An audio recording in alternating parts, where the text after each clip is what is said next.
All right, call the, what is this, 394th regular planning commission meeting to order. And we'll start with the roll call, please. Kevin Waterback, Here. Brian Rowe, Here. Eileen Davis, Here.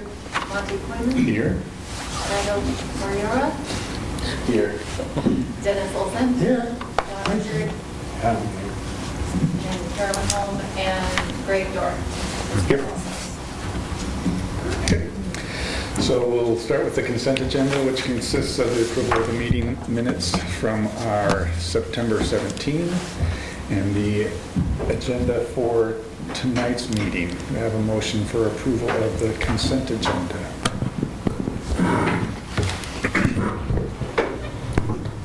So moved. Moved by Commissioner Brennan. All second? Second. And all in favor, aye? Aye. Aye. Okay, opposed? All right, so we begin with our election of officers. And Mr. Roth showed up, so doesn't happen by default. We actually have to do business. So we have motions, is that what we do, or refresh my memory? Yeah, you guys can make a motion to nominate somebody for the chair and then do the vice chair separately. It's kind of how it Randall, you works. interested? So I'll make a motion. For yourself? No. I nominate Ken Lauerback to be chairman. How much work does it take?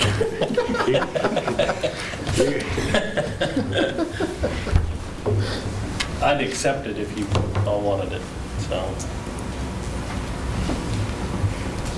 I think you need a second.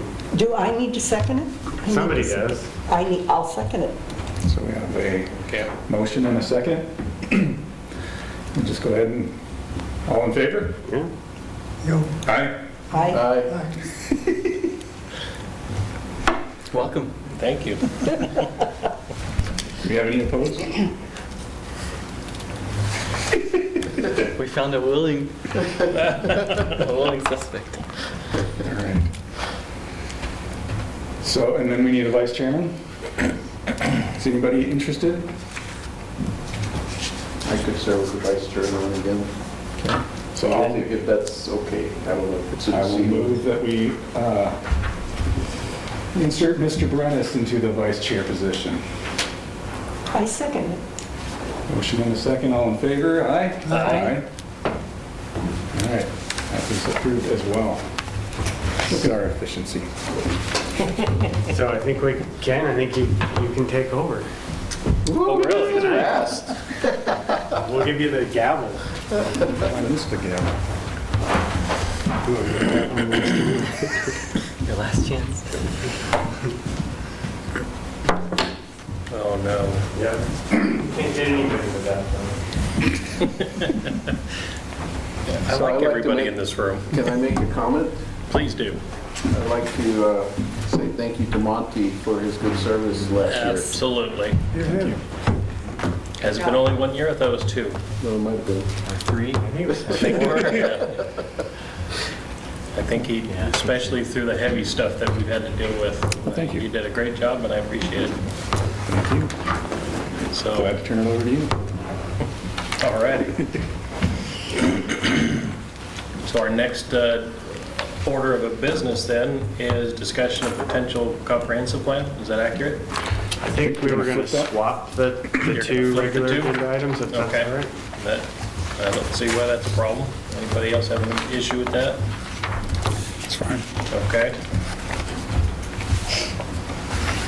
So is this time for Mr. Dorn then, or are you Well, going to we'll carry? tag team it. Okay. So every year, we will open up and advertise for amendments to our development standards and also our comprehensive plan. We'll talk about that later, but I haven't advertised for that. I'll do that shortly. But as we have begun to implement our new development code, the Title 14, we've come across a few things that aren't working so well. It's mostly minor. But also one of the bigger items, as you're probably all aware, is that we have a moratorium right now for the hemp, industrial hemp, because of the permit that was issued last year by the Department of Ag to a property owner. And that moratorium is in place for a year, up to a year. We can extend it if we need to. But that will be a topic of discussion, and likely there will be citizen input on that. Basically it boils down to whether or not we want to allow industrial hemp to be farmed in residential areas. We could ban it outright and say, no, it's not allowed anywhere in College Place. Similar to the way we banned the production of marijuana products. We could zone for it. We could continue as is and just allow it. We could zone it into industrial zones. We could apply standards. We could require that the growing operations have to be done indoors, and their security measures have to take place. There are devices out there for scrubbing the air before they emit, things of that nature. So we'll be discussing that in depth. Greg, did you have anything you wanted to add to the hemp discussion? And this is just an introduction. We're not intending to, if you have questions, that's great. We may not be able to answer them, but we're not establishing rules tonight. Or What is the Fed's position on hemp? well, Is it similar at the national level, it's been deregulated. Yeah, but this is actually a state permitting issue, and the state legislature provided funding to the Washington State Department of Agriculture to establish a pilot program to see if there was a market for and an opportunity to grow and process hemp for a variety of uses in the state. So it was intended to be a pilot project, give it a try and see what happened. And Department of Agriculture was tasked with that. They went through a rulemaking process, established some rules which included the issuance of a state license. This is not the first time this has happened, but frequently the state, or at least some of the state agencies that aren't involved with planning on a regular basis, forgets that the local governments, the cities, have permitting responsibilities and that there are local regulations. And so when the state set up this pilot project and they accepted applications and issued state licenses, they either overlooked or ignored the fact that you still had to comply with local zoning codes and regulations. And so a permit was issued for a state licensed facility here in the city, and there was a number of complaints that were raised because of it. So there is a specific issue that we have to deal with surrounding that permit, but the larger issue is, to what extent should agricultural uses be permitted in residential zones? And are there certain types of agricultural uses that aren't appropriate in residential zones? Or is it broader than that? And that's the discussion that we want to have. As John said, the City Council has adopted a moratorium that gives us up to a year to have those discussions. But before the year is over, there needs to be some recommendations made to the City Council specifically as it relates to industrial hemp. But I said the issue could be this small or it could be this big, depending on the nature of the discussions. In theory, in cities, we should have urban uses and development at urban densities. And in theory, outside of cities and outside of the urban growth area is where rural uses and development at rural densities should be occurring. That's in theory. And the state has, through the Growth Management Act, said counties should be identifying areas, agricultural lands of long-term commercial significance. And counties should be taking actions, developing policies and regulations to protect agricultural lands of long-term commercial significance. And the legislature has said that there should not be designated agricultural lands in cities, because that's where urban development should be occurring and the agricultural activity should be occurring outside of cities. That's the general kind of context. So now we have this one specific use, and the question is how to deal with it. The complaints that the city have received have largely been over the smell of the product. Although I do know, for instance, I remember at one point during the summer driving by and there was a hand-painted sign in the field that said no THC, as an indication to whoever it was that thought that it was marijuana plants, that they weren't marijuana plants, and please don't come on to the property. I had heard anecdotally of issues or concerns about trespassing and concerns about potential public safety issues. Anecdotally, I heard stories of things like property owner in his truck out watching the fields with a shotgun and things like that. Don't know if that's true or not true, but it just kind of raises the issue of, in this particular case, is it an appropriate use in a residential zone? Single-family residences are permitted, duplexes are permitted, accessory dwelling units under some situations are permitted, but, and we can kind of go down the list, and we've even said, you know, things like you could have a small accessory building in your yard that could be used as a hothouse to grow plants and things like that. But is there a point where, as a new use, it is not appropriate in a residential zone or in any zone? And that's the discussion we've been having.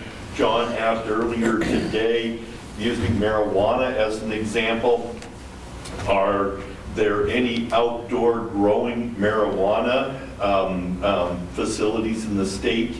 I can check specifically. I knew of one in Spokane County that I know was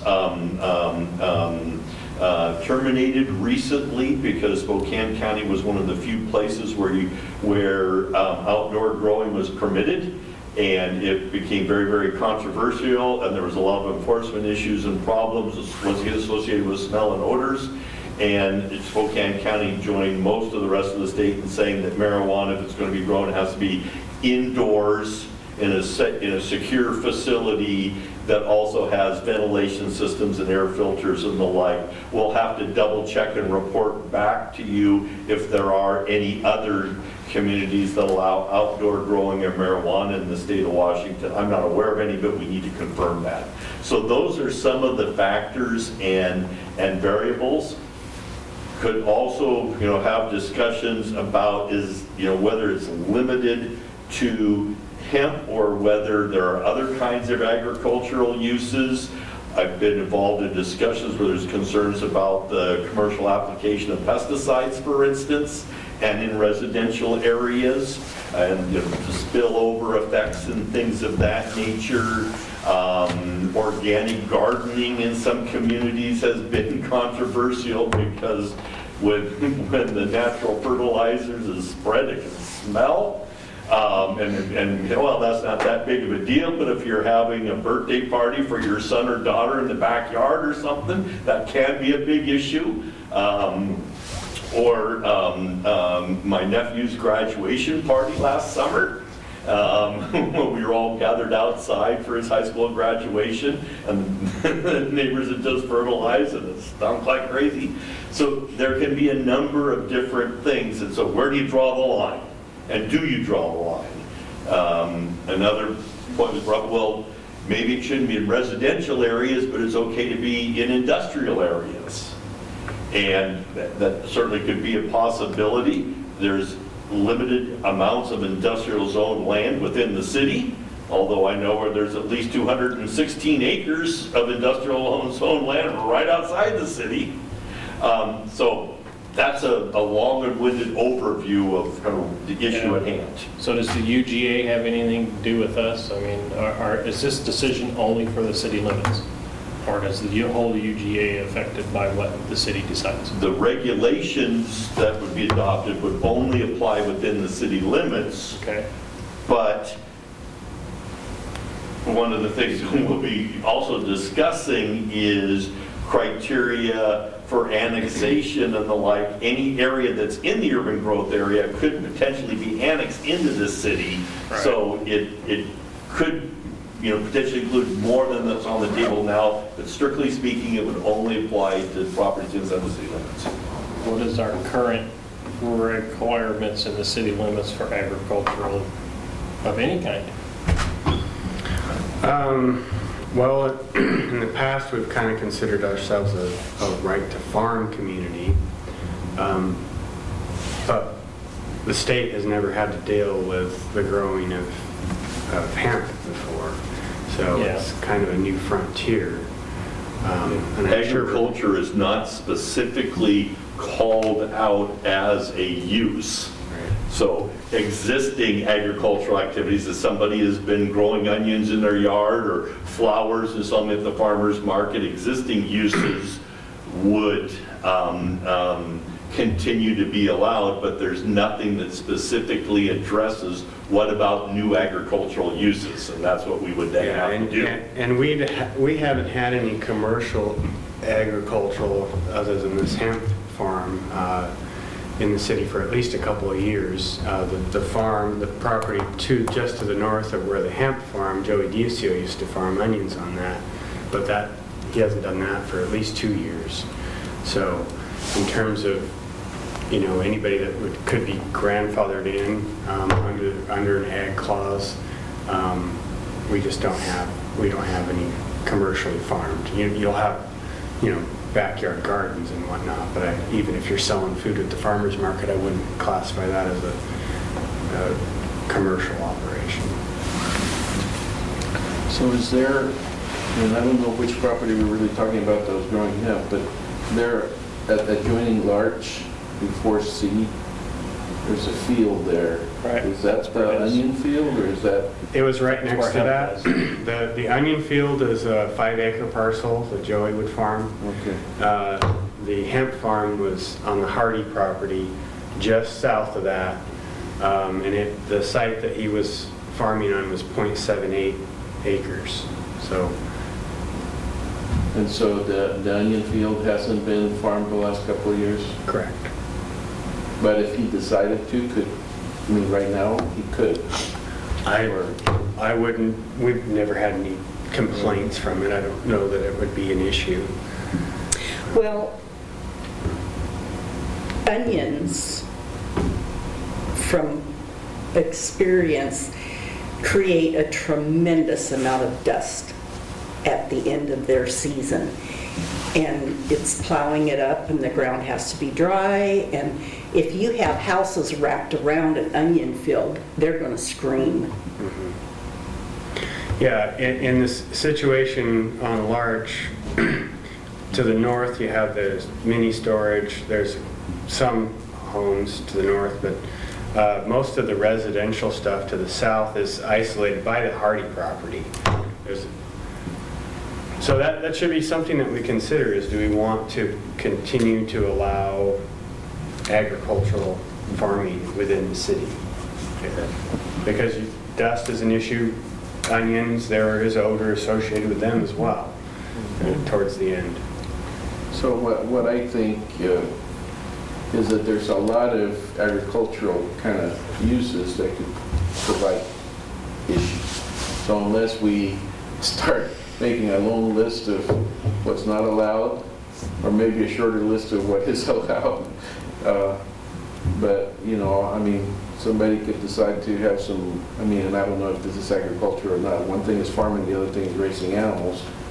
But again, as far as racing any kind of animals, I mean, there's all kinds of issues that when you're really close to the residential zone, and you know, if you have a big buffer, I would say, okay, but there shouldn't be, and I don't think there probably are, that many parcels that would be big enough that you could save some big buffer zone in a urban area, unless we're talking, again, UGA, or if, and I don't know, like the Christensen property, is that annexed? So that's a big parcel, and that they still farm. So that would be one that, and maybe that's part of the calculations that new people in the UGA needs to make, is do we annex the whole piece or we annex a little piece, because then we won't be able to farm it.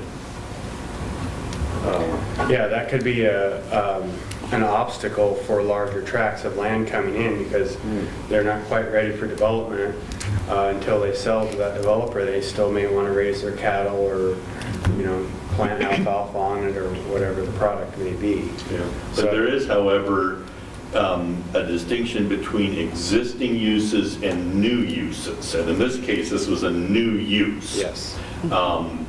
Could also, as a matter of, you know, that could make this is going to be, I think, poor English, but more clearer, I guess that's what I'm looking for, that existing uses are okay. And there's ways to do that. Sometimes you'll see in the code, for instance, it'll say something like, provided that uses that were legally established by this date can continue to operate. Then that makes it really, really clear that they're okay. So you could either say, you know, no new uses, or could just say no. You know, so there's a couple of different options as we go through this, and like we've done before, if we can figure out the what, then John and I can help figure out the how to do it, or highlight different ways and what the implications of it are. But you know, in this case, for instance, if there was another property owner that saw that their neighbors have been growing the industrial hemp, say, hey, I want to do that too, and they apply to the state, and we've notified the state that the city has zoning regulations on, you have to comply. If the city's regulations say, no, you can't do it, then you can't do it. But that's what this is, the discussion of. All right. Two quick comments. The first would be that more of a philosophical comment, and that would be that I want to be careful not to add new regulations just to address an isolated problem, and one that may have already fixed itself. That's how we get more and more and more regulations.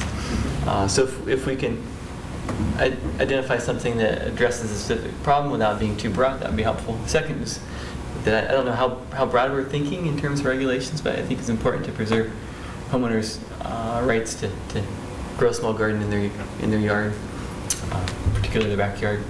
But that's not commercial.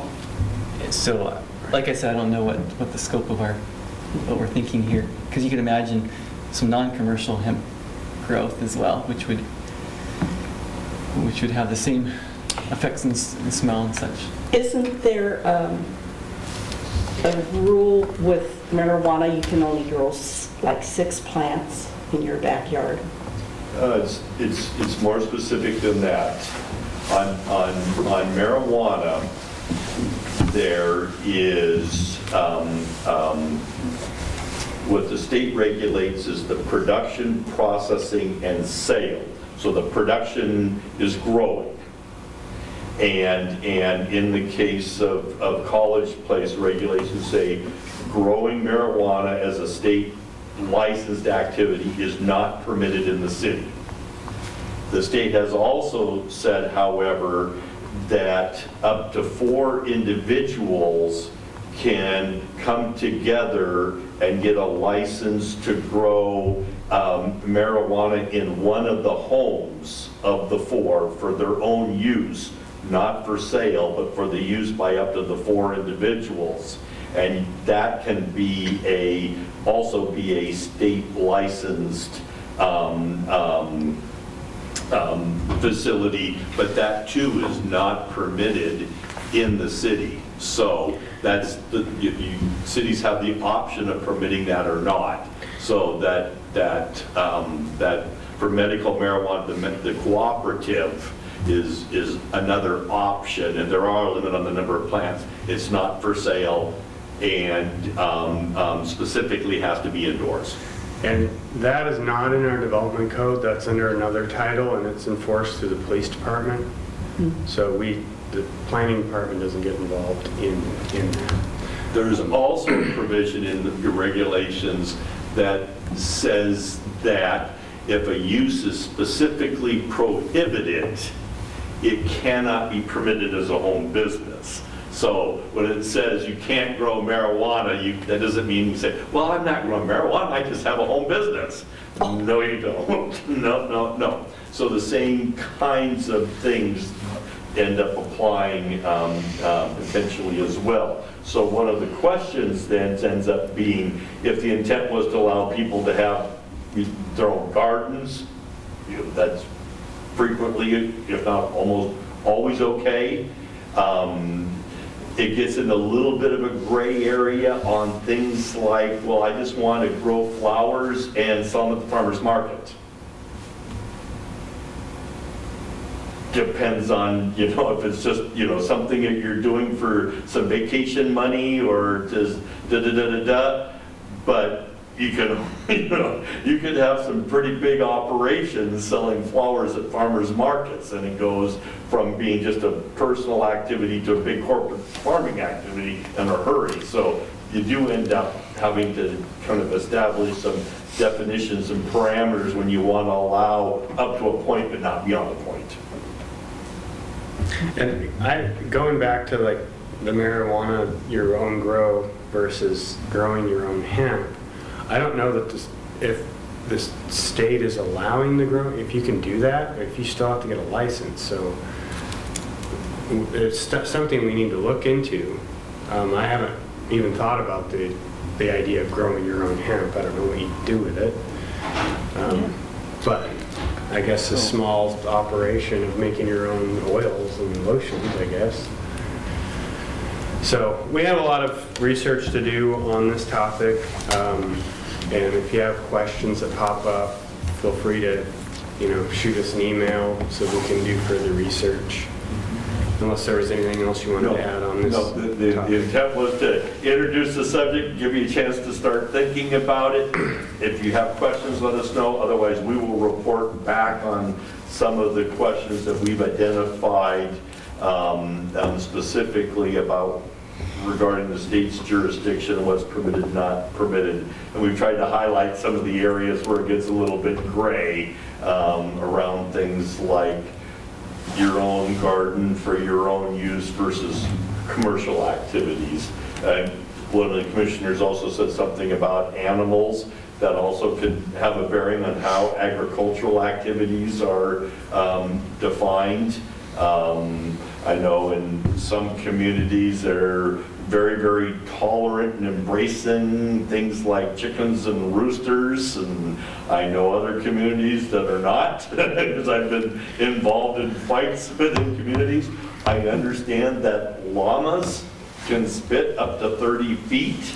I don't have a lot of experience with that, but I also know that there was a fight in the community between neighbors, one who had a lot of llamas and one who had a daycare facility next door. So I learned a little bit about that during the process, so I know you can get into some slippery slopes in a hurry on a number of different fronts. Looks like B is pretty convoluted. I don't even get where you're going. Yeah, this one is actually is a relatively simple one. I'll provide some background and context.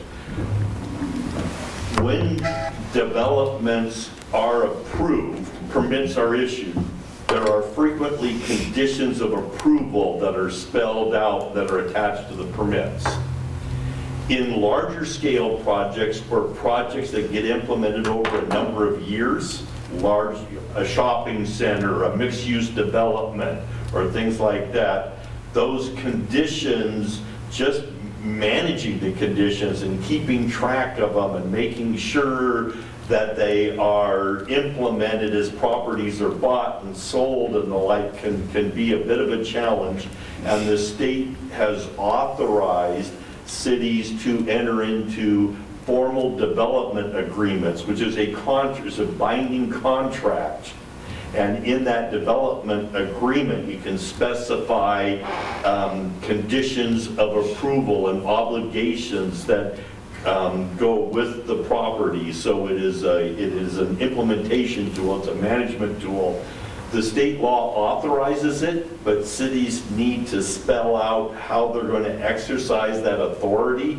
And in College Place, that hasn't been done. So some language needs to be added to the development regulations to make it clear that the city can enter into discussions with and execute binding contracts, also known as development agreements, with developers. They have to be approved by the city council. It has to come following a public hearing. So the state law applies all that, but this enables the city to take advantage of a provision of the state law that right now they haven't been able to do.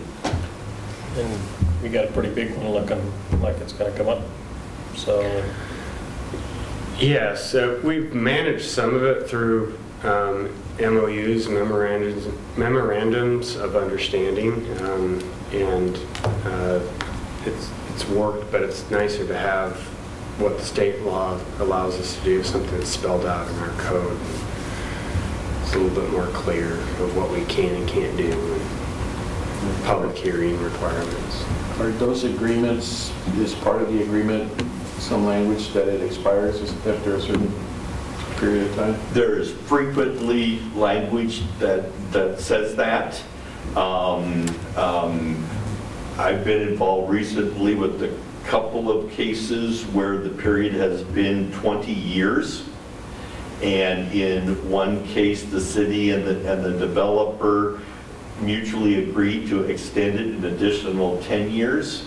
And I was involved in a case recently where the city declined the request to extend it any additional time because it was based on a series of assumptions that were no longer valid, and it's at the discretion of the city council. And the city council said, we're going to let it expire. If after 20 years you haven't built, we think you should go back through and meet current regulations. So, but there's typically something like 10 or 20 years, and it can frequently be extended, but by agreement of the parties.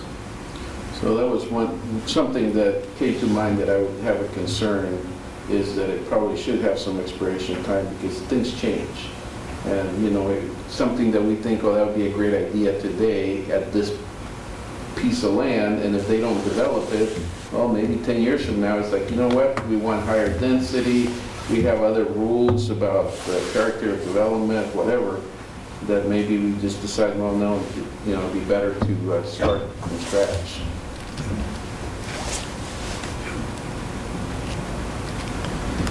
Any other comments on that?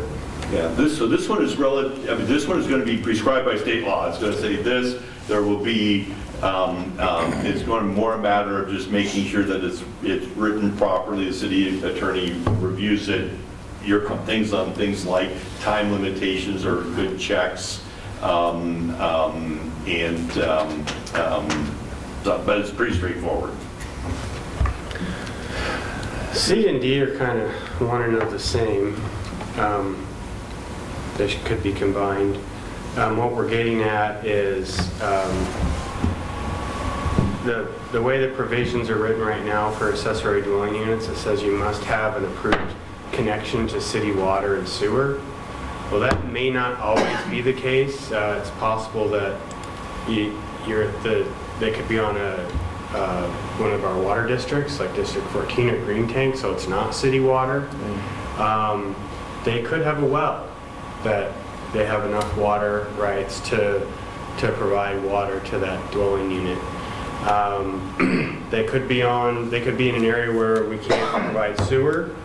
We don't provide sewer service in that area, and they're on a septic. And if they can get permits from the health department, then it would be appropriate for them to do so. So we need to massage that language a little bit. John, I looked at the language, it may be as simple as inserting one word instead of saying city water and sewer, city approved water and sewer.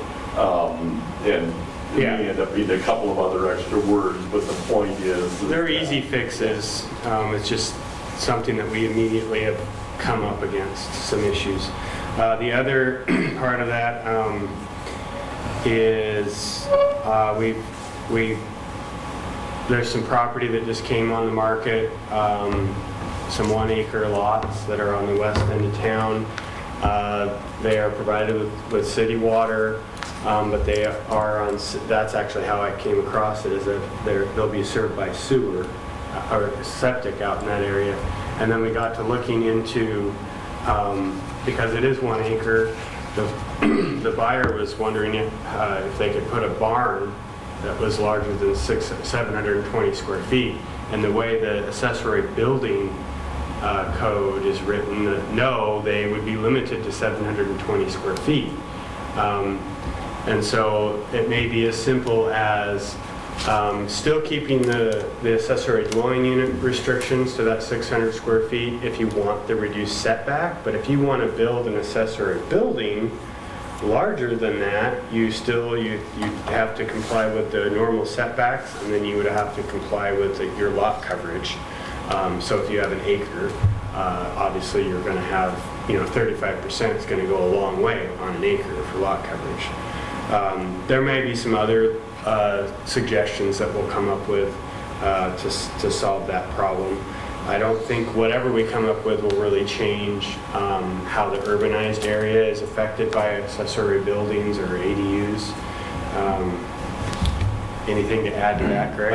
As we were talking, I was saying to John, I said, what I remember is accessory buildings and setbacks, particularly in the rear yard, was something that the planning commission talked about a lot. So I said, I know we've been there before, and so we'll want to be sensitive to your previous discussions, the particular issue, and this is the same thing, do we write regulations around how many specific things? But I think the question is, if you have larger lots, should the limitation on the size of accessory buildings be the same as if you're on a smaller lot? And I know you've had that discussion, Yeah. and can have it some more or not, but that's what the issue is in the case of the larger lots. Yeah, I think the consensus was that we wanted to make sure that we didn't have large homes in backyards, hence the smaller ADUs. But if you have a larger lot, it doesn't seem to make sense that you would restrict your accessory buildings so much. Especially when it's 35% coverage on the property. Yeah. I mean, that can be a really nice garage, especially, somebody like me that likes to work in the garage a lot. So I'd like a nice 4-bay garage. Yep. Can't do it if we go with what your current regulation is. Hadn't thought of that, so it's a good catch. Any thoughts on that before we move on to the next item? Okay. Fences on corner lots. I think it was just a simple mistake. The code reads right now, fences exceeding 48 inches may be erected within the required front yard. So that would cause visibility issues, all sorts of problems. So that one needs to be addressed quickly. I actually have a quarter lot in the family, and I need to be talking to you about it anyway. What does a quarter lot? I mean, where's the setbacks? Is it on which street, off of which house? Well, they have two setbacks. They have 2 front yards, and we've always allowed on your second front yard, which is usually the side that doesn't have the front doors not on. I think it's a 15-foot. That's what it used to be, and I think we held that. But in terms of fencing, we've always allowed you to bring your 6-foot fence down that side yard up to pretty much within the front yard setback, provided it didn't cause visibility issues. So we have a conflict. Our visibility triangle would trump if trumps fences higher than 48 inches too. If they're, I mean, you could need to lower your fence down to 32 inches, just depending on the configuration of the intersection. But it's confusing. It looks like you could do that without any exceptions. So. Just a quick question, is the visibility triangle also address landscaping? It does. Well, there's a couple that I hate too in that area. Yeah, You can't hardly see around the corner. Paul Hartwig, our public works director, is pretty, when those are brought to his attention, they do go out and try to address that. There's one on Larch and Whitman, and believe it or not, it doesn't fall within our visibility triangles, so that's why Really? the edge is the way it is. So, Yeah, on corner lots, the side yard setback from the street is 15 feet. So you have 5 feet on a normal circumstance, but if you're on a corner lot, then on the secondary side, you have Right. 15 feet. So the front yard's always where the front door is, generally speaking, yeah. okay? But if you have a side yard like mine that's on another city street, what's that considered? Is that a front yard too? It's a second front yard, so it would be a 15-foot setback. Okay, then how about this other side against the alley? That is considered a backyard.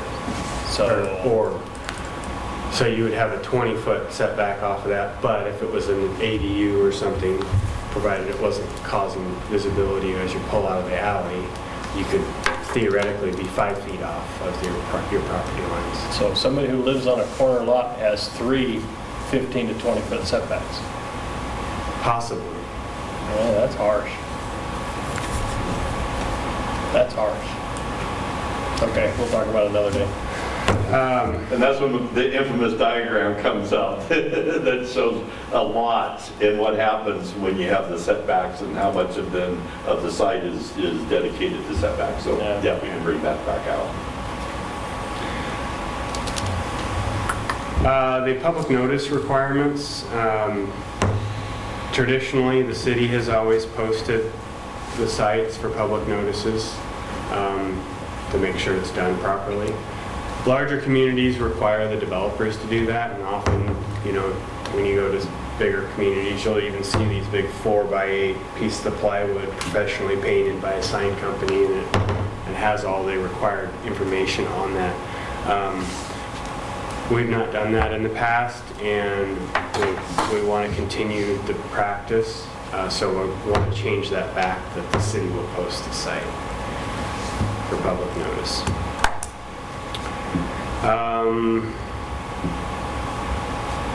On the vacation rentals, the language says that you're required to get a business license, a city business license. They are businesses and they still will have to get a business license, but to specifically address vacation rentals, our business license section doesn't address land use issues, basically.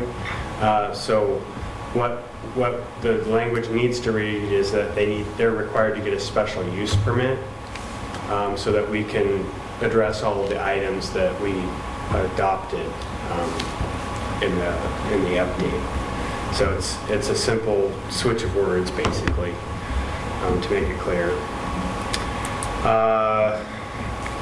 Front porches. This is up for, I don't remember if it was part of our previous discussion on when we talked about reduced setbacks, but I thought it was. I believe Walla Walla, at least they did in the past, I don't know if they've changed it, they have allowed a reduced front yard setback if you wanted to add a front porch onto your home.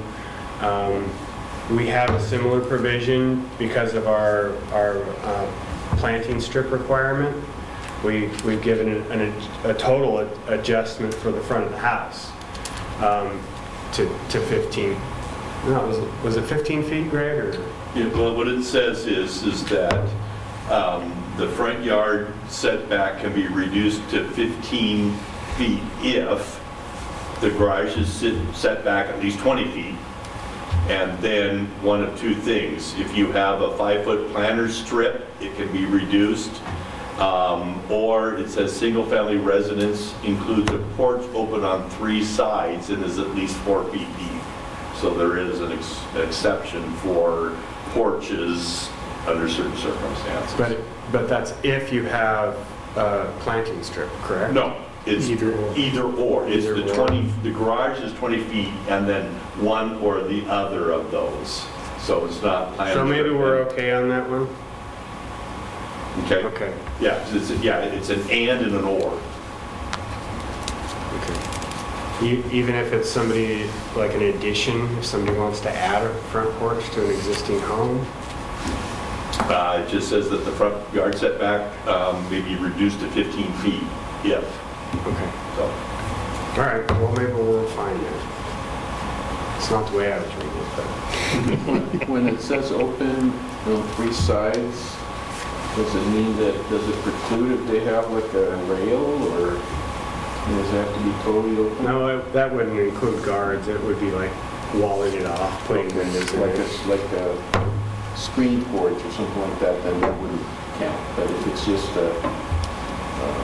Right, we don't want A somebody rail. coming back next year and applying for permits to put windows in and walls and insulate it, and all of a sudden they have living space that's out, that doesn't meet setback.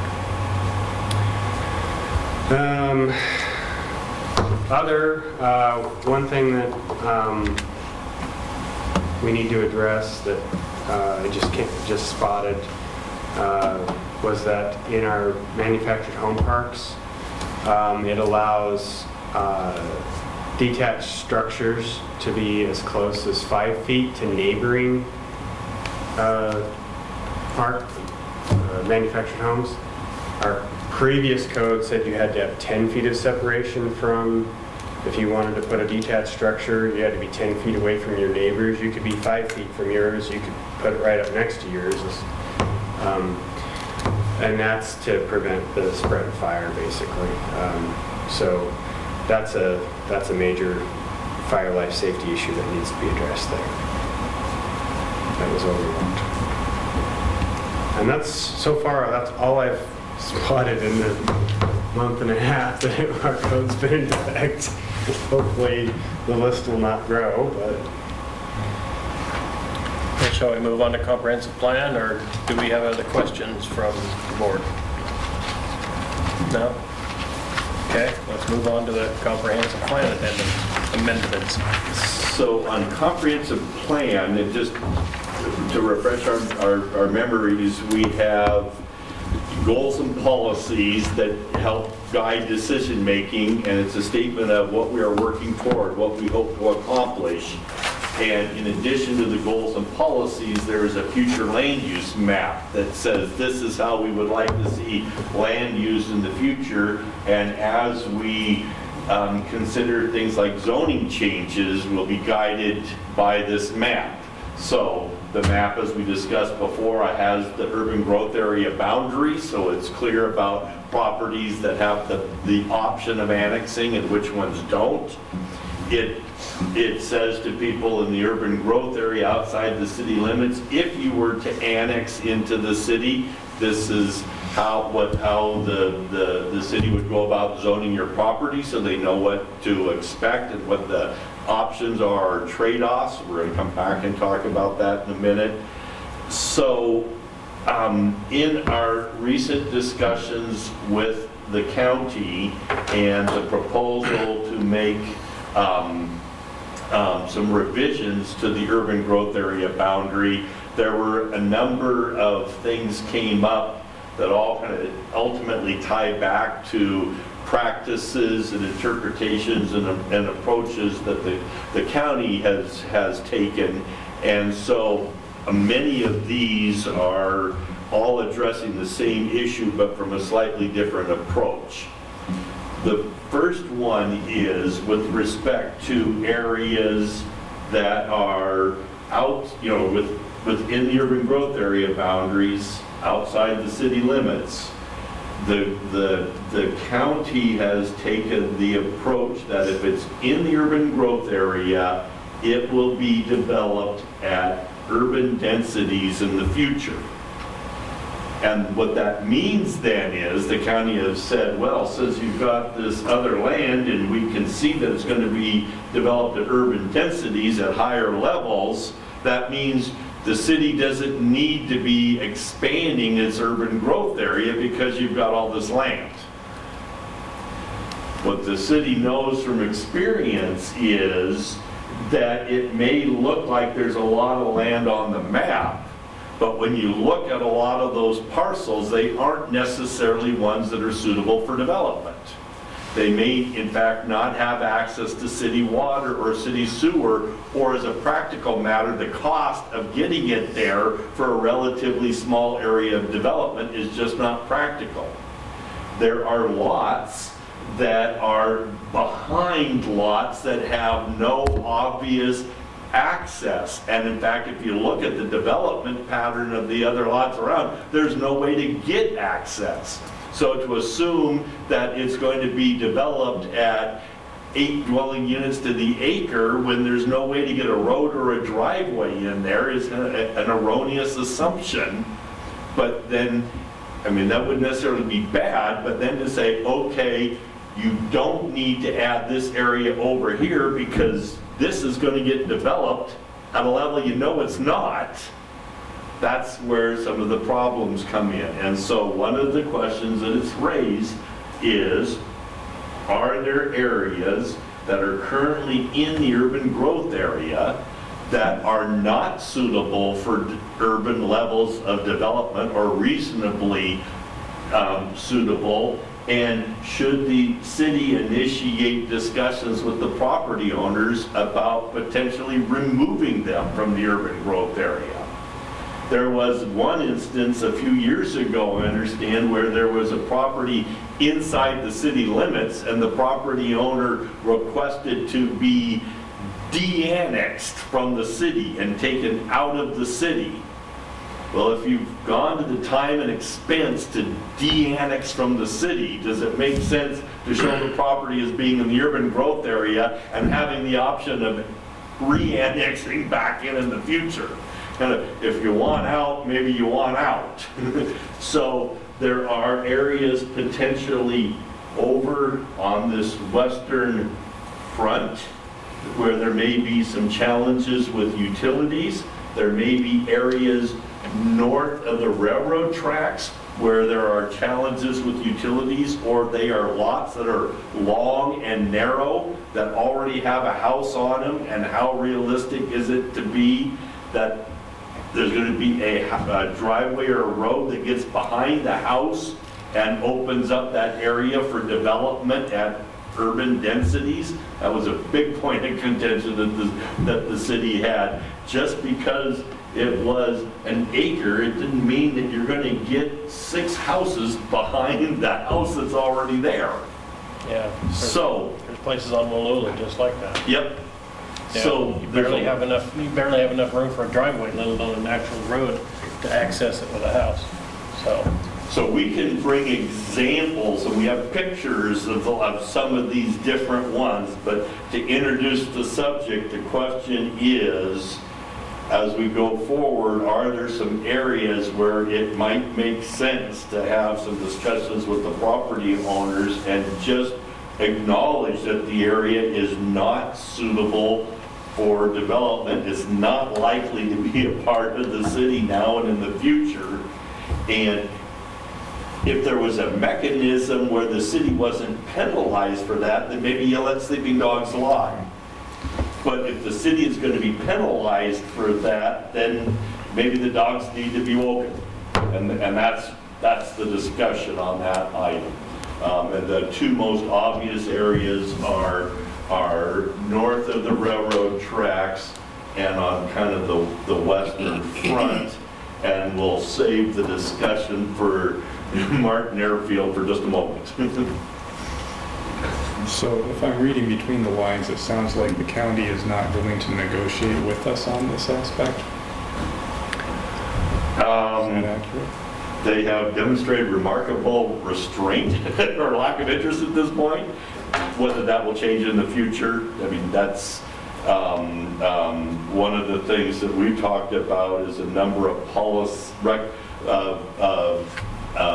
proposals to the changes to the countywide planning policies that we think would benefit the entire, city of Walla Walla, College Place, and the county, and had been working in that direction before things got sidetracked when the county denied the city's request. So, And when was that? Our request was denied? How long ago? officially last summer. Okay. So our hearing is on the 26th of this Of month. this month? Okay. And the hearing is, Before the Growth Management Hearing Board, we filed an appeal on Area 2A, the pink area south of, is that a state board or a county board? it's a state board. So you have some hope. Some hope. We did not appeal the entire decision that they made. We felt based on the information that they had presented for the residential side of things, even though they gave us some residential, which went against their analysis, but we just appealed the commercial section, that area 2A. So, Okay. from your experience, is this our county and how they're interpreting things, or is it generally the way that it's interpreted across the state? It is a head scratcher. Because I'm, well, yeah, it's it.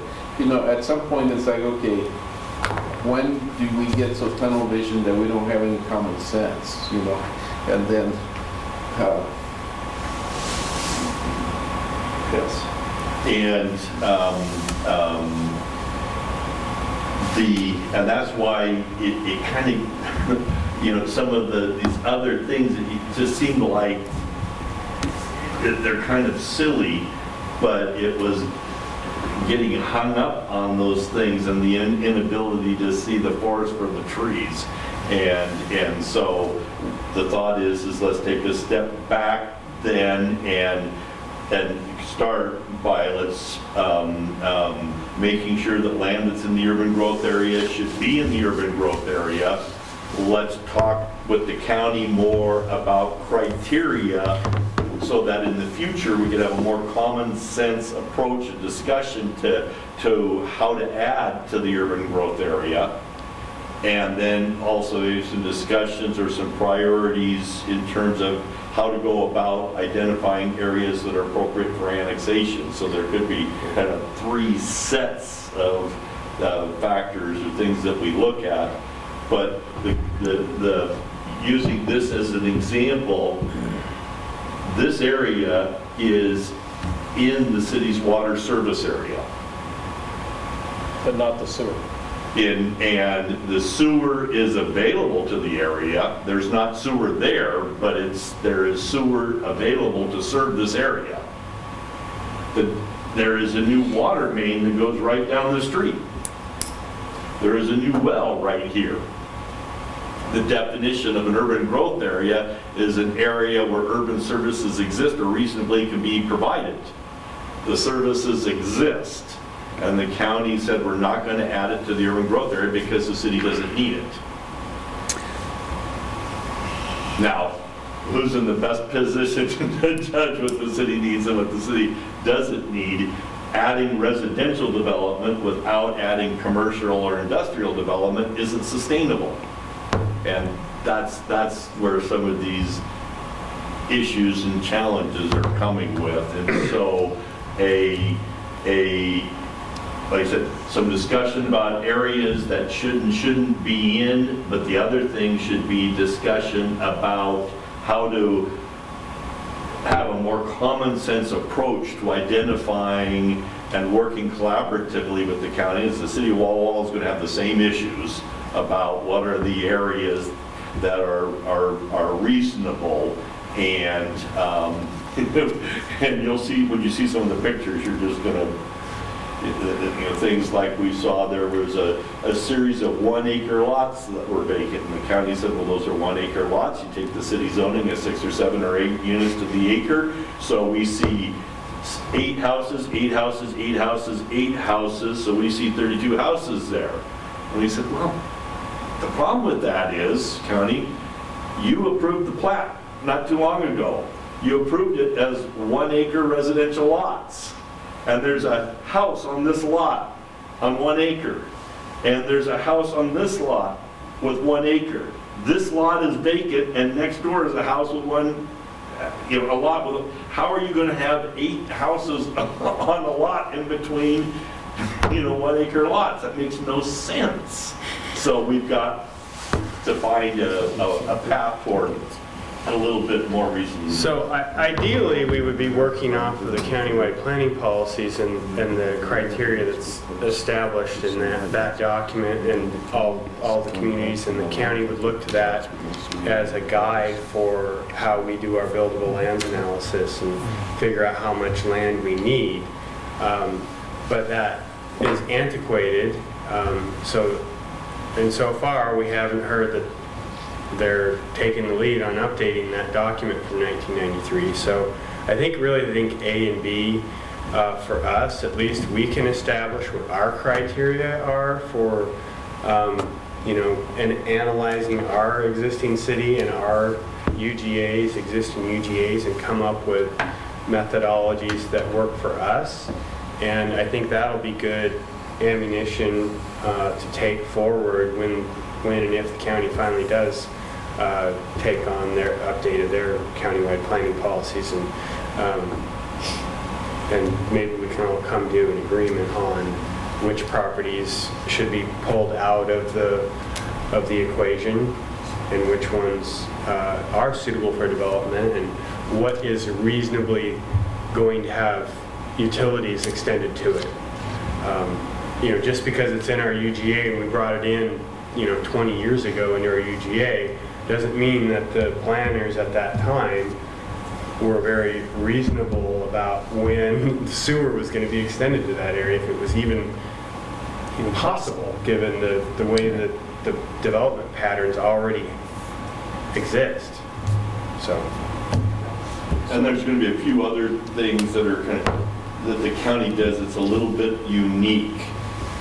If within the urban growth area, if property is added, then the county's practice has been to say, okay, well, we're going to rezone it to try to match the zoning that the city would use at the time that the city annexes it. The problem with that is first of all, the county doesn't have urban development standards to go with it, but it removes then the incentive in many instances for the property to annex if they've got the zoning under the county, and the zoning may not permit the property owner to continue to use the property in the way they were using it until they were ready to develop it, going back to the agricultural discussion.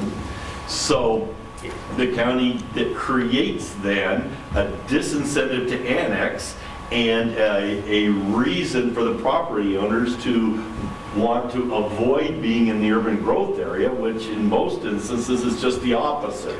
So it's kind of created this Alice in Wonderland situation where things are backwards. I think it even creates a huger disincentive for them to come into our urban growth area, because you could have an aging property owner that wants to do some planning, and it may make sense. It could be a great commercial piece for their family someday to develop or sell off.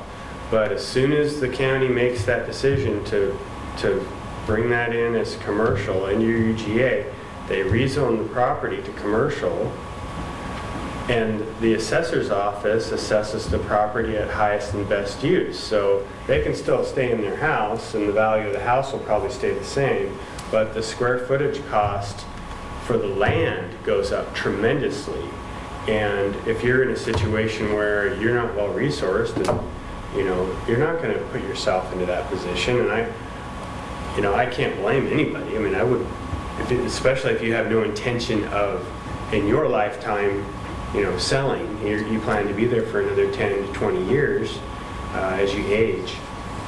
That's a huge problem, and we're going to have to try to make them see that how other counties do it. Because, I mean, Greg, you can probably speak to this. You work in a lot of different jurisdictions, but from the conversations we've had, it doesn't sound like any other county zones the land the same as the land use until the actual use is changing. I think the other thing to keep in mind is that there's a reason why Walla Walla County has the biggest housing affordability problem in the state. And it's things like this. If you restrict the availability of land that's suitable for development, the price goes up. I mean, so the market is reaffirming what the city is experiencing, which is the county policies are working at cross interests here, and in the overall scheme of things, want to try to find a way to change that. But the discussion should start with the city helping think that through and articulating some things, having additional discussions with the city of Walla Walla, and then getting the county on board. And before got sideways with the appeal and everything, had been having discussions with at the staff level, with the county and the two cities about, let's make this a priority for coming years, let's fix this. Two properties just sold off of Cottonwood. Obviously, there's streets in front of them. One of them was 6,000 square foot, the other one was 7,200 square foot, and they sold for $95,000. Bare lots. Wow. So that's where it's at right now. A developable lot. You know, we sold some of there off of Whitman 3 years ago at $63,000 a lot, and now they're up to $95,000 a lot in 3 years. So yeah, when you talk about affordable housing, just the lot itself, you start with a $95,000 lot, that's 6,000 square feet.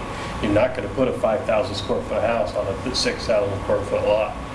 You know, so you have small houses, and then even then, so you're having to go up. So they're automatically a 2-story house, and by the time you're done, the minimum price of the house is $425, $450. You know, so consider all that Christian McKiernan property coming up, and every single house on there having to be selling for $400,000. You think that's going to be a real good growth development for us? It's not going to work very well. You know, and that's the problem. So, just one thought, Greg.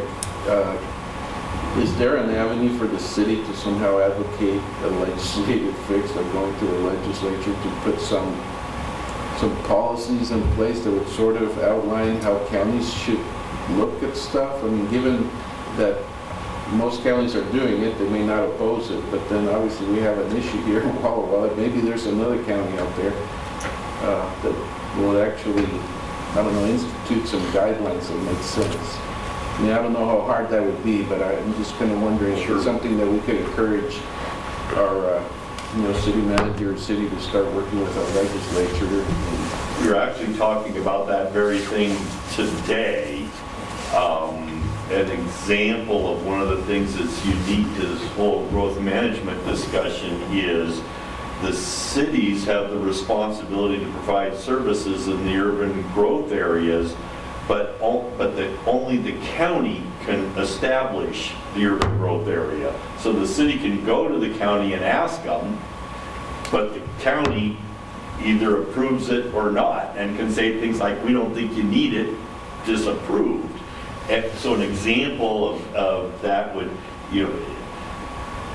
could be something like the city and county jointly shall set the urban growth area boundary, and if the parties can't agree, then it goes to some third party, arbitration or something. But to say that the city has to go to the county, that it's the county's decision and the county can ignore the city, kind of creates a dynamic that doesn't work very well. So there might be some things like that. This is also an area where the west side of the state is so different than the east side of the state, and every time somebody on the east side of the state encounters a problem and wants to find a way to fix it, there's a lot of folks on the other side of the mountains that have a whole bunch of reasons why it shouldn't be done. So it does make a little bit common, but your point is well taken, and at some level, it's got to get fixed. We can be ignored. However, Walla Walla's Association of Realtors has a large presence in our state legislature to assist in making sure that there are legislative packages that are actually voted on properly and in the right and brought in. This last time around, out of 12 that the WAR wanted, or the WWAR wanted done, 10 of them got passed. Wow. Out of all Association of Realtors in all the local areas, Walla Walla is #1 in the amount of money that we as realtors give out. I give hundreds of dollars a year out to this because it helps us get to there. We need to get this group and the city of Walla Walla and College Place together on these things, because that's the group who needs to take it to the legislators and say, we need to get these regulations put into place to control our county, because our county's not getting it done. So let's get these things taken care of. Let's get these two groups together, because that's the only way it's ever going to get done. And who wants it done more than a realtor? Seriously. Yep. So the last item is one where we definitely need to do some more research, but it's an 800-pound gorilla, so we wanted to acknowledge its presence in the room. The 216 acres surrounding Martin Airfield has been in the city's urban growth area and has been designated or targeted for industrial development. The airfield has now been sold, and the new owner has not indicated a vision for the property yet. And so we're going to have some more discussions with the new owner to try to get a sense of where they are going with this. But we know from our previous discussions, the challenges in that area developing with industrial uses are significant. The ability to serve it with water, the ability to serve it with sewer are both issues. As long as the airfield is still an operating activity there, that significantly limits the amount of land that can be developed and how it can be developed because of the runways and the airport safety zones. There is a stream, there are wetlands, there are areas that are affected by the high water table. Because of the airport safety zones, it restricts how you can get access to areas because you just can't drive across runways or the end of runways to get to some place. So those are all factors. And remember that there was at least, 18 acres that's up on the bench that isn't even down with the rest of it, and the only way to get to it is to drive through a residential neighborhood, which is not where industrial uses should be at the end of a residential road. And then there is the question of, is Whitman Road, as it goes past the college and through the heart of town before it gets out to Myra Road and the state highway, is that a route that's appropriate for industrial levels of traffic to be using? Or if that area is going to be developed for industrial uses, should not the traffic be coming off of county roads to get to it? So there's a whole number of issues there further complicated by the airfield has been the principal use, yet the county's own zoning says that an airfield is a non-conforming use. So there's going to have to be some things sorted out there. The city's going to meet with the new developer or owner, see if we can get a better sense of which way he is going. But the property has not proven in the marketplace to be an attractive site for industrial development. And unless the property owner envisions something significantly different, like closing the airfield, it would unlikely that it would be a site that would be appropriate and attractive for industrial development. So there's a lot of issues that have to get sorted out there. But this is, a classic example of vision. And the question is, what are appropriate uses out at that site? And as we bring some more information back, we're going to want to have quite a bit of discussion on that front. It also, I think, is fair game to include in the discussion of should it even be in the urban growth area. On a scale of 1 to 5, what is the opportunity or the ability for you to put water and sewer onto that property? The 2, I mean, you can do it. It's going to take millions of dollars. And we had JUB do an analysis out there, and It's in the double possible. digits, millions of dollars. Yeah. It's anything possible, but whether it's financially feasible, I mean, with the airport there, it places so many restrictions on the use of that land that. But unless he's restricted from removing it, he very well has that legal right to totally remove the airport, right? Then you're going to be locked into whether or not you actually even can put stuff on there. And that's what I'm trying to get to. Is that let's say that he decides to remove the entire airport. I mean, unless he doesn't have the legal right to, now all of a sudden you're stuck. Now you actually have to answer the question, can you give services to that property? And if it's a no, then being in the urban growth development is foolish and not sustainable. So remove it, get it out of there. If yes, then that's a different story. Yeah. And I think what JUB concluded is that it is physically possible, but is it financially possible to do it? In the case of sewer, you have to get it to the plant. There are bottlenecks between that site and the plant, so you're basically looking at a main from there Right. up and over and down to get there. So physically possible, but Yeah, but it's, dollar figure is also part of that possibility process. So if, let's say you even got it down to being able to do it, let's say the airport's completely gone and you converted that all into a huge residential area per house, there is a dollar figure you can attach to this. How much money are you going to get back from charging people to come on board and be a part of that sewer system? And I mean, you should be able to come in and say, okay, we can garner $6 million from all these potential single house residents for this potential sewer system possibility. But if it costs $8 million to do, then it's not possible.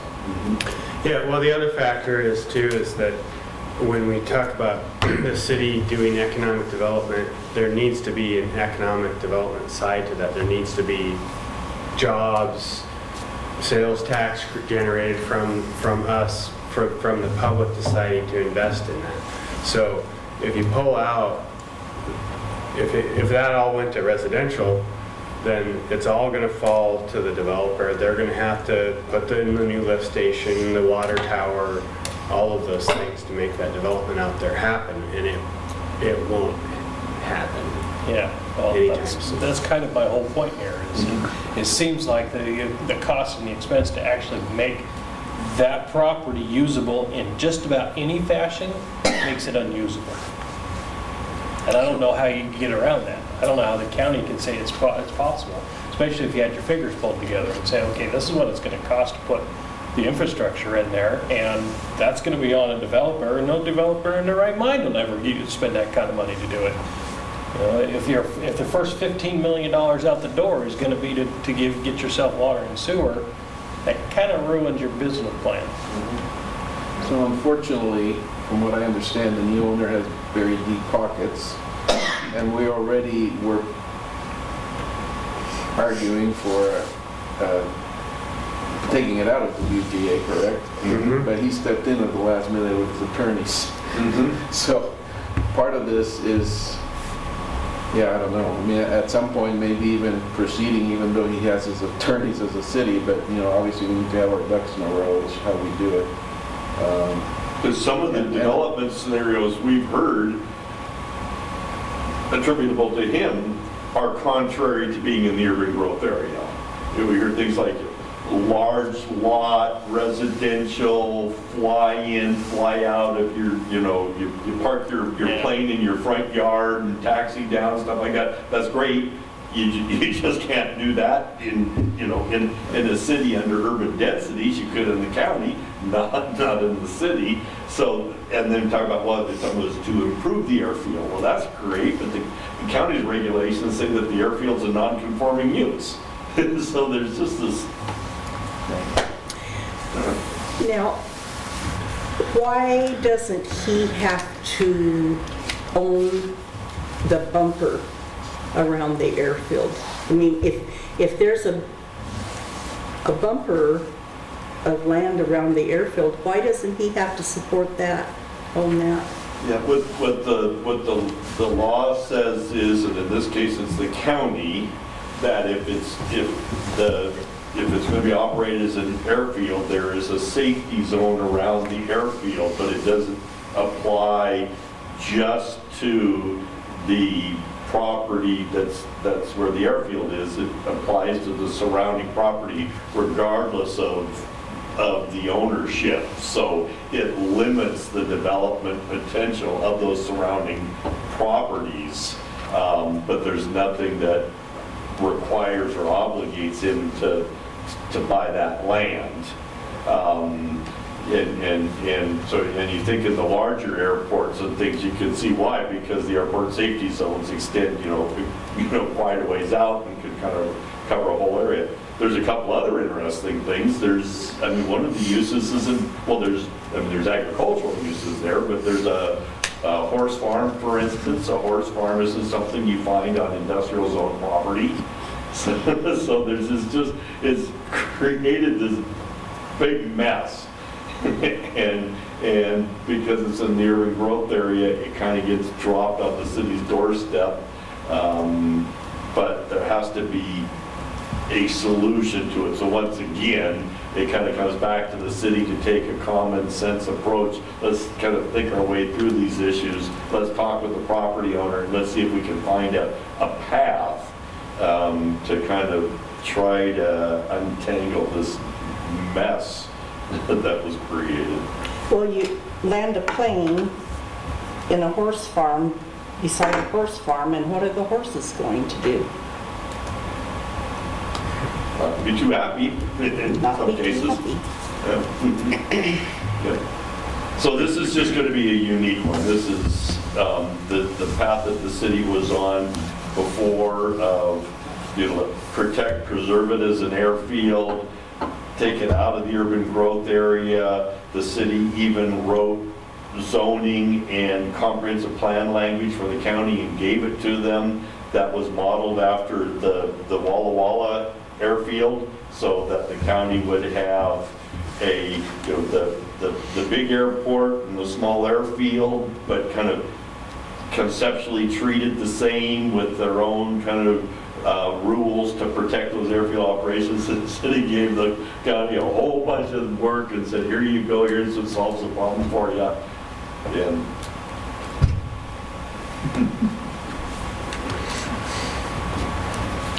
Was E part of this discussion then too? Yes, and Okay. and the specific question there is, we touched upon earlier, is that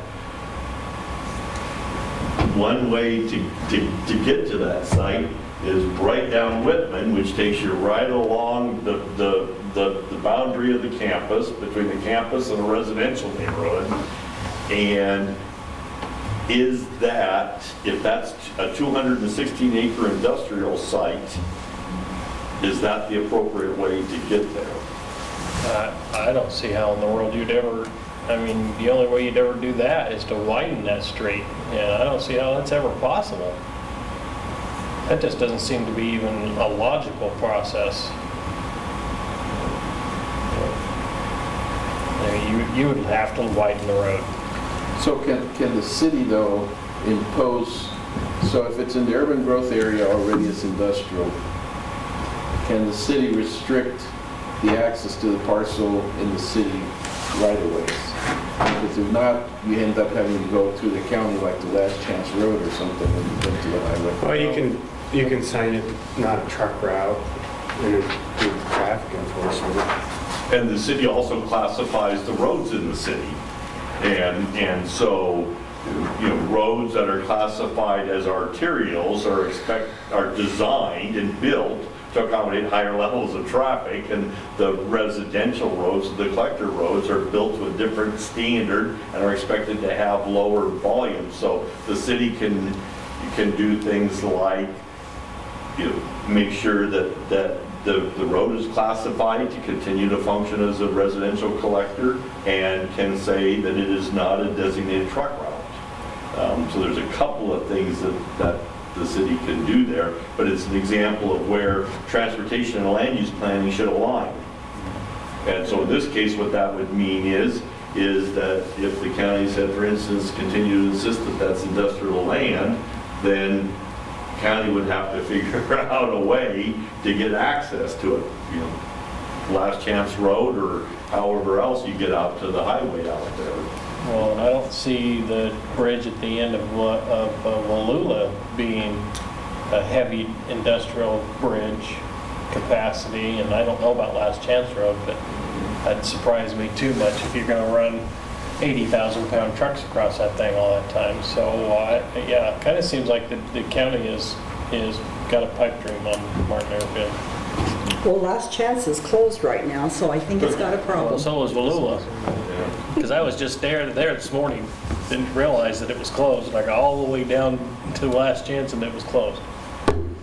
So, And going back to the previous point about where urban services exist and reasonably be provided, reasonably, you know, water, sewer, access, whereas right here, there already is a state highway, and there already is water. The sewer is still accessible, including the stubs to do it. So there's a big, huge difference between this and that. yeah.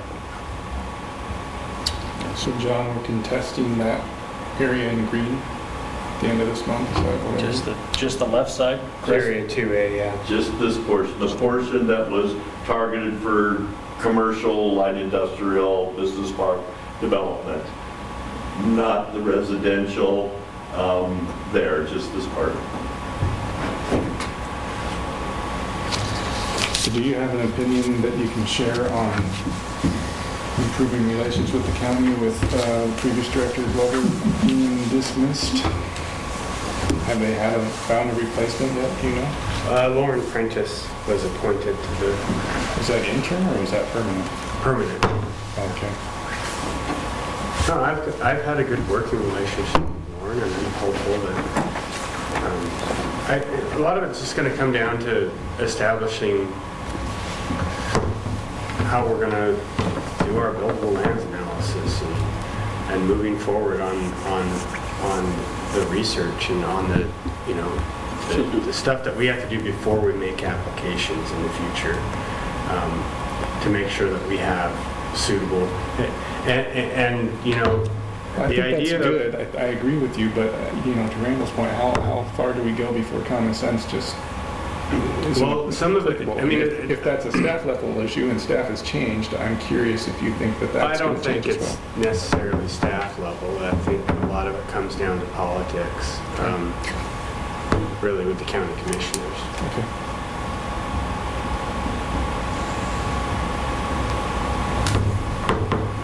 And that's all I really want to say in an open meeting. So, unfortunately, from my own experience, the county's sort of flip-flopping on the issue on their own side. Because I know that there's some land acreage out there like 3rd and Langdon that's in Walla Walla's UGA. There were some proposals when I was city engineer for a very, 8 to 10 acre lot subdivision. Part of the big issue that didn't happen is because sewer and water were kind of ways away. And then it ended up not happening. Well, then the county ended up doing acre lot, maybe even 2 acre, I don't know what they are, plat approval out there. So now it's, wells but it's in a urban growth area. That it had even a proposal and, plat proposal for high density. And so it's like, what is it, county? It's like they should have never approved that. It's like, okay, that's for higher density development. Yeah, they virtually have made it impossible for that area to be developed 20, That's right. 30, 40 years from now. Right, Because it's just not going to happen. It'll never pencil. right. So that's one of those areas that if now I'm on the city of Walla Walla, it's sort of like, well, county, you did this. It's in our UGA, but we should take it out of the UGA because we don't want you to count it against us. Well, I mean, if that's... they have done that to a certain extent. I don't know if it's the 3rd and Langdon area, but they did pull that area that... They did pull that area out. The city made application to do so. But for exactly the reasons that you're describing. Okay. And the county did, they have changed their policies. They don't allow that sort of development, the one-time split things that they were doing that created obstacles. That was just recent though. Yeah, just sold a piece of property on 3rd Street. No, I didn't, but one just closed. It's a 5 acre lot, half 1 acre division. Guy got $900,000 for the property. And all it has is a road and some utilities on it. A single road. So, yeah. Each one of those lots are going to be worth $250,000 a lot.